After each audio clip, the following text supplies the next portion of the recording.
Hello everyone, I'm here to talk about lung nodule malignancy classification and using deep transfer learning in CT images. My name is Raul Medeiros and I'm here to represent my colleagues.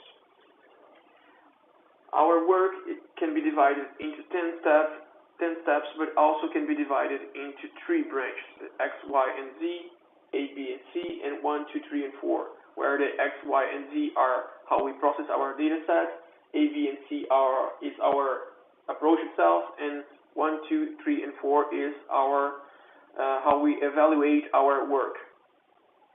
First, the data set that is representing our problem here, our lung nodule malignancy classification task, is the LIDC IDRI. To use this data set, we have to follow 3 steps.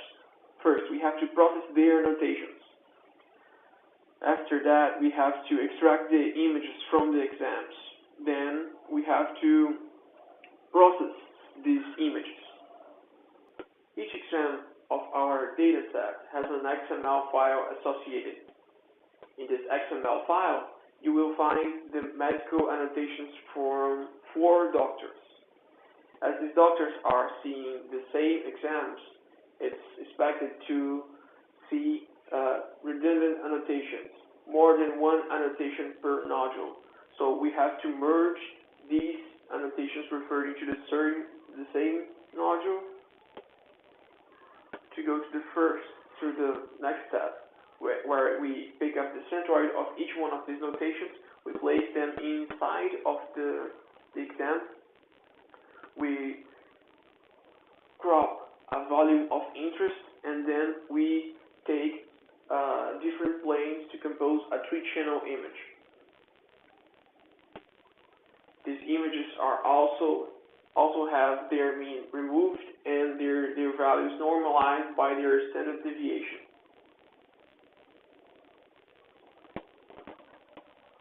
The medical annotations have a subjective labeling from 1 to 5, and we follow the same procedure that related works to transform this into a binary problem. Now that the data is the way that we want, we can build our approach. Our approach is based on transfer learning, which suggests that the knowledge learned to solve one task can be used to solve another one. In the context of CNN, this can be accomplished by 3 steps. First, you have to build a convolutional neural network architecture. Then you have to train it on a base data set. And after that, you have to convert it into a feature extractor.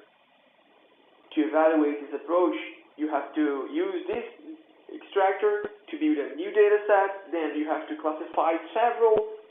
use several classifiers to compute several metrics. These were the 11 models that we used in our research. First, we have to build their structure, their architecture. Then we have to train in a base data set. In our case, the base data set we used was ImageNet. ImageNet has more than 1.2 million non-medical images. To convert this trained model into a feature extractor, you first have to understand how a CNN works. In a CNN, you submit your input image to a sequence of convolutional and pooling layers. Then the output of these layers is reshaped and combined into what we are calling the deep feature vector. Usually, these deep features are submitted to fully connected layers. But we are not going to use these fully connected layers. They are too task specific. We are going to use only the deep features. The behavior of our network right now is very close to what a feature extractor does, because when we feed an image to this module, he's not retrieving a classification anymore. He's retrieving a set of features.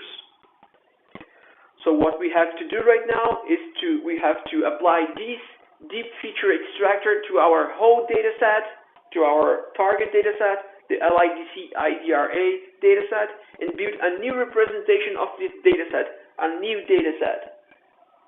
To evaluate these features, we are going to classify them using several classification methods. We're also going to use a tenfold cross-validation to our experiments, and the average results are going to be used to compute accuracy, true positive rate, positive prediction value, F-score, and area under the Hawk curve metrics. Results. I place here in this table all the results from all combinations between modules and classifiers and their respective metrics. I put a darker background when the value is higher, but even this is hard to see, so I select the 5 best combinations here to plot into a graph that is over here. To keep it short, what we are looking here is for higher values of AUC and true positive rate metrics, which here are the red bar and the green bar. And when you compare the first combination with any other combination, you will see that the average results achieved by the first one are better than the others. So we choose the ResNet 50 with the SVM-RBF classifier as the best option to be compared with other works. We found a lot of works trying to solve the same task than us using the LIDC IDRI dataset.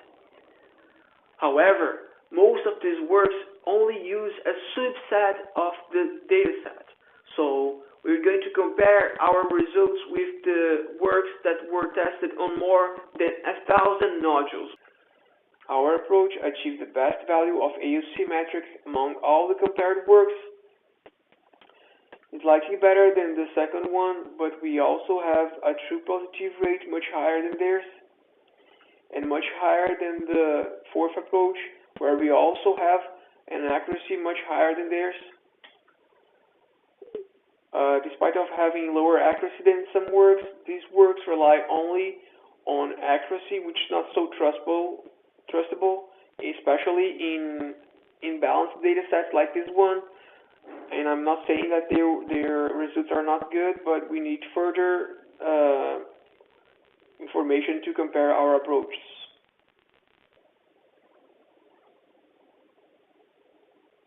In this work, we explored convolutional neural networks as feature extractors to tackle the challenging problem of lung nodal malignancy classification represented here in this work by the LIDC IDRI dataset. Moreover, our results indicate that deep transfer learning from non-medical images are a valuable solution to extract representative features from chest CT images. Among all the experiments performed in this work, the combinations between ResNet 50 and the SVM-RBF were elected as the best one. And when compared with related works, our approach achieved the highest value of AUC metric. So overall, we consider our approach good enough to be incorporated into a CAD system. As future works, we can try to combine the features from different modules or add new modules, or we can then fine-tune the modules that we have, which is probably the next step of this research.